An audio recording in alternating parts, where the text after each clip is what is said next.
SBC Media. Welcome to the iGaming Daily Podcast, analysing the news from the betting and gaming industry all over the globe, supported by Optimove, the #1 CRM marketing solution for the iGaming market. Good afternoon and welcome to today's episode of the iGaming Daily, brought to you by Optimove, the #1 CRM solution for the iGaming market. Today we're going to dive deep into the world of iGaming and talk slots, crash games, and fish shooting games. And yeah, just have a deeper look at the evolution of slots games and some of the more niche avenues to player engagement. We kick things off with Craig Davies. How are you doing, Craig? I'm delighted to be back, Joe. Yeah, a return to the podcast, and also somewhat of a return as well, Danny. How are you doing? Danny Lee from SlotBeats. Yeah, all good, mate. Ready to get back on the pod, talk about some things within the iGaming scene at the minute. Brilliant stuff. Yeah, we've got a lot going on, and Craig, it was actually two of your feature articles that you wrote that kind of triggered this podcast for me. It's such an interesting time for games development. We've seen two features recently, one focusing on fish shooting games. Obviously, we know they are such a strong theme, and also one on the potential kind of stagnation of crash games. Are they still flying high? I think was the title. Yeah, it's just an interesting time for games development, right? It is. It's a good period. There's a lot of kind of these niche segments that are doing well in particular markets. We've seen crash games kind of explode, and a lot of studios have been quite quick to the uptake on producing these games, trying to vary the themes, trying to go down some different avenues to get players in, different nuances on different markets, as we all know about. So it's quite an interesting time.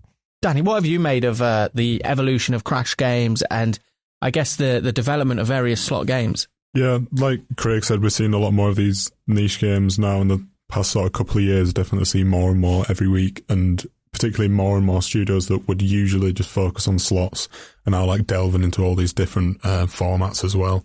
But slots are still king for me. I think they're still definitely thriving in the space. That I don't think there's any chance of anything sort of coming in and taking their place in that sense. But it's interesting to see the different sort of routes studios are taking to try and maybe innovate in different ways. Yeah, and I tend to agree with you that slots are still king, but I think what we do see is that spectrum of what is a slot now really just grow and grow and grow. And yeah, the gamification just means the horizons are just far wider. And yeah, so do you think it's going to be more, we're going to continue to see that level of gamification, or do you think the players and operators kind of want a bit more of a simplified game?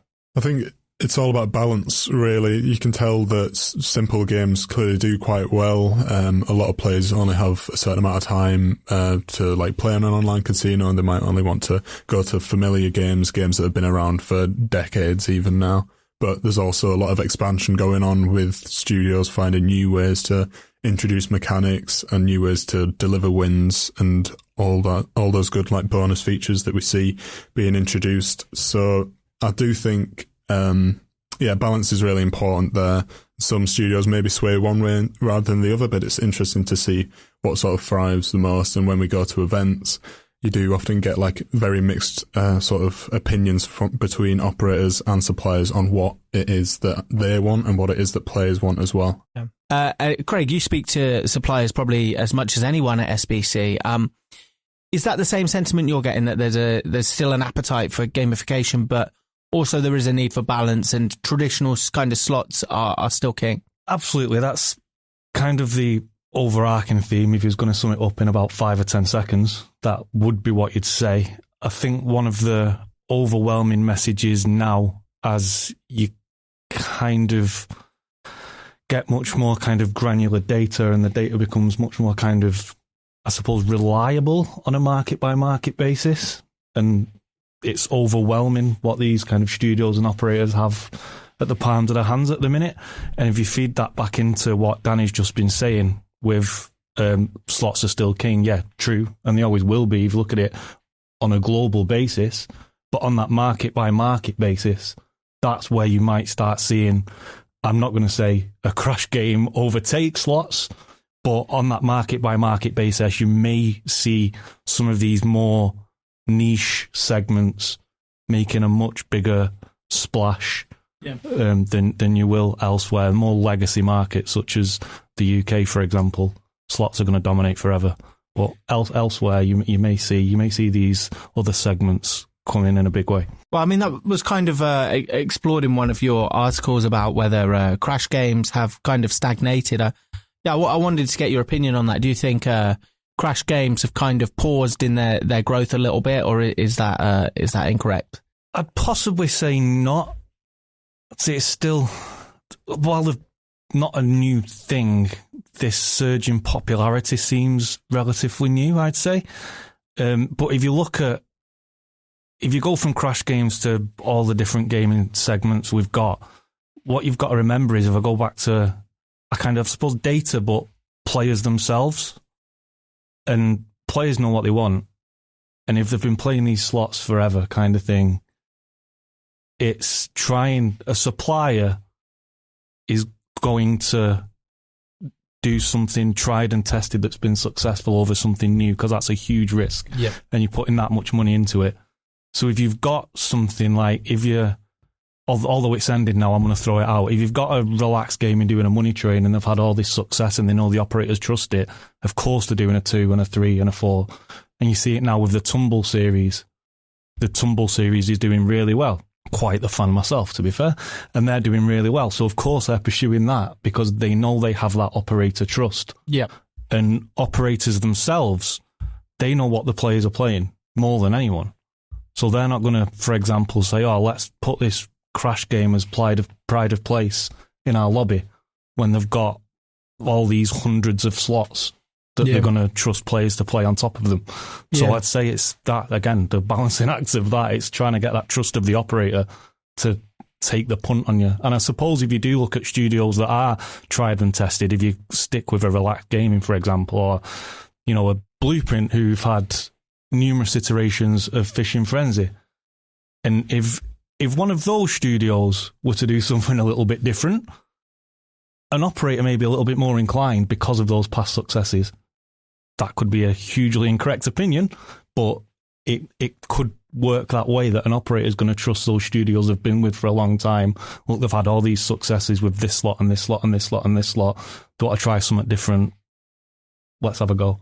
But I do think operators they're going to trust the slots. They're going to trust the slots they know. Yeah. I notice when you see like sequels like that, it's a real fine art, just the slight changes, the slight little additions. I noticed with is it Elk Studios Pirates?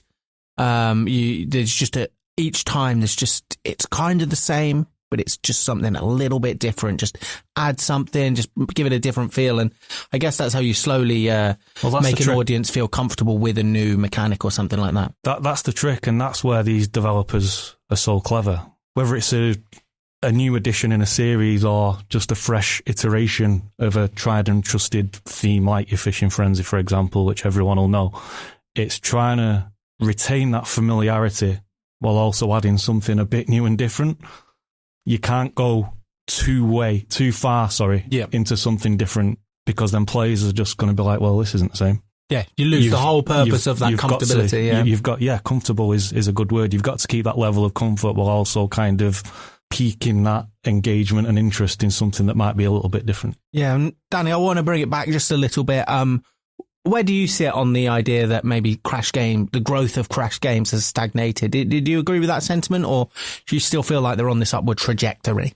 Yeah, definitely. I'd say they're still on that trajectory, because we've just seen so many studios, like in the past year, it feels like 2024, we've seen loads of studios that have never really dabbled in crash games before bring out their first ever crash game and actually enter the vertical, whether that's because they think that it's a format that's going to succeed, or they just want to, have a greater variety of products on offer to appeal to the operators to partner with. I'm not too sure about that, but we're also constantly seeing companies basically tell us in these PRs they give us how many users that they're getting. Like, I know Spribe always like to tell us the amount of monthly users has got, and it's always, quite an impressive figure, and it's always increasing as well month by month. Yeah, maybe one thing I would say about the crash game market is that maybe not stagnating, but sort of getting a bit saturated. obviously there's only so many things you can have like fly in the sky and then crash out of it. There's not. Welcome to casino. Then. Yeah, exactly. There's not much else that can be brought to the table in terms of like mechanics and features and stuff. But we are seeing some studios like bring new social elements in or try and make it a bit more of like a multiplayer feel. And then also we've seen like branded versions of Crash games as well. So there definitely is a bit of a need for innovation in the space to make it a bit less sort of each game being the same. So I think it's still on the rise, but maybe it could be at risk of stagnating if we don't see a bit more like introduced to the game itself. Okay, and do you think innovation is the key to kind of ending this saturation? Yeah, I suppose so. There's, like I said, there's only so many things you can actually do with a Crash game. So if we just keep pumping out these same games, it's just something else flying in the sky or another little character that gets like crossing the road. Crossing the road and gets run over, whatever it is. That's Frogger, that Joe. There's bound to get to a point where we're just seeing the same game over and over and over again, but just with a different skin or a new design. I think it's features that are going to really take Crash games into the next level. What can you do to make the actual gameplay more exciting or different to another studio's Crash game? Because at the minute it does sort of feel like when you move from Crash game to Crash game, it's just a new design. It's all about the design, what it looks like, what sort of thing you're betting on. But I do think we've seen a couple of studios sort of try to capitalise on that a little bit and introduce something new, bring something new to the table. I suppose what studios would say there, though, would come back to something you said earlier, would be players may not have too much time on their hands. So if they're going to start developing these and the gameplay actually becomes longer and more complex, would that then turn players off because that gets away from that quick nature of the game? That's the thing, isn't it? It's that tricky balance that we've been talking about for the past 10 minutes. It's not something that's easily done, whether it's worth just keeping these same simple games coming out, whether that's what players want. Maybe they're okay with just having a new design. They want to check out whichever studio's what new Crash game they brought out because they want to see the different plane that's crashing out of the sky this time. But there's got to be some studios out there thinking that if they bring something new to the table, then maybe they can push Crash games into, you know, a bigger format, something that could maybe rival slots one day. Not that I think that will be the case, but you know, there's some studios out there that all they will make is Crash games. So surely they're going to want to innovate in that space and introduce something that might excite players a bit more than just placing a bet and cashing it out and placing a bet and cashing it out. I do agree with that. There will be a studio at some point who does push the envelope. SBC Leaders connects the gambling industry's top-tier operators and associations to share the best ideas, collaborate on solving the biggest issues, and push innovation throughout the betting and gaming industry. If you're an operator and want to join the discussion, visit sbcleaders.com for more information. Yeah, I mean, I kind of present you another alternative. One of the things we saw last week was a Mike Tyson Crash game in anticipation for his fight with Jake Paul. I guess it didn't really pan out as much of a fight, but in anticipation for that big Netflix event. Could branding be the route to kind of bringing Crash games to a new level? Could it be, could we see like, you know, some of the, we've seen like Ted and Rick and Morty, these type of things be branded into slots? Could we see them branded into quite engaging Crash games? Like a Jake Paul v Mike Tyson Crash game. I mean, the Crash game for Mike Tyson was very simple, right? It was him punching the speed bag thing and then it kind of ranked up. But yeah, could we see branding into Crash games? It wouldn't surprise me. It's been hugely popular in slots. They've done it quite well. A lot of studios across a lot of markets. All I would say is it'd come down to the research that suppliers do themselves. Undoubtedly be delving into this. Could a branded Crash game work? Is it something that players actually want? It'll come down to that research, that data. But again, like we've just been saying about potentially adding new features and kind of fresh ideas within the whole Crash game segment, it'll come down to a studio or two taking that punt. And it could well be a studio who has that IP within slots. Yeah. Maybe they have that IP within a slot and they can expand it into other themes. That'd be the route I'd expect an established studio to think, right, let's give this a go. Yeah, I think I agree with that a lot, but when you look at this sort of branded crash game we're just seeing with Mike Tyson, I think that's obviously a really good idea because they've capitalised on like such a big event. Like, I'm not sure how many viewers there were for that event. I've not done my research into it, but I'm guessing it was a lot. It's such a big event for Netflix to have as their like 65 mil, I think, was the total number. Well, crazy, there you right? go. It's But what's the lifespan on that? I suppose is a flip side. Yeah. Exactly, and I think that's the case with a lot of this sort of branded content. I'm not too sure. I mean, I might be forgetting games here, but I can't really put my finger on sort of evergreen celebrity branded game. If you look at like TV series or film, I feel like they last a lot longer. You can do a lot more with them, and you can keep returning to whether it's Rick and Morty, Deal or No Deal, Ted, those sort of things. I think they're a bit more evergreen. I think often with these celebrity ones, this seems to maybe sort of fade away when the hype sort of dies down. Yeah. But again, it's about research, like you said, Craig. Obviously, I think it was Jugger Global that brought out this Mike Tyson crash game, so they've clearly done a good job of capitalising on a big event. Maybe bringing in some fans of Mike Tyson, I don't know, that maybe won't even know what a crash game is, and then they see that Mike Tyson's attached to a game, they want to play it. That's the idea, right? It's acquiring new players. But I wouldn't say operators and suppliers are becoming sort of too reliant on these deals with celebrities, because if a game is a good game, then it's going to do well. Like, if the content is good and there's new bonus features or there's exciting features within it, then it's going to do well. And you don't have to attach a celebrity name to it to gather that success. Is it safer to do a branded game with a TV series or a movie franchise rather than a specific celebrity? Considering you never know what headlines are around the corner these days. Exactly. Yeah, it's a good point. And like, you don't have that type of risk with a Jurassic Park or something like that. Whereas, with a celebrity, you never know. That's an interesting point. One theme, we're talking about themes kind of that have worked. The longevity of a TV show theme compared to a celebrity theme. One theme that has just stood the test of time is the fishing theme and the shooting fishing games. You covered that on CasinoBeats this morning. You covered that on CasinoBeats recently. What is it about these fishing games that just continue to be successful and continue to be fruitful? Is it more than just players are comfortable with that theme? Well, speaking to those who do produce them, it's predominantly one market so far, or one continent, and they're trying to spread it beyond that. The overwhelming theme I get from them, what appeals to players, is it's a bit more freedom rather than just spinning a reel or whatever, or watching a plane go in the sky and clicking before you think it's going to explode. You have more freedom to kind of control your own narrative within the game with regards to the shooting aspect. The one difficulty, I suppose, and it comes down to something we've been saying throughout this entire podcast, is it's limited. If you talk about fish shooting games, you're very much limited to one theme there. I think the challenge now is to open that up and introduce new themes, because that is, in my opinion, how you expand into new markets. You can't just have this one limited idea and think we're going to conquer the world. You need to appeal to different player types. Danny, to round us off there, the fish shooting game just success, inundated with success. What do we expand upon these? Yeah, I think Craig's right there. It's about taking it to the next step and maybe transforming these type of mechanics that clearly do quite well and sort of resonate with players into new sort of themes and designs. But I think it maybe says a lot about like the sort of demographic of slot players as well that enjoy these type of games.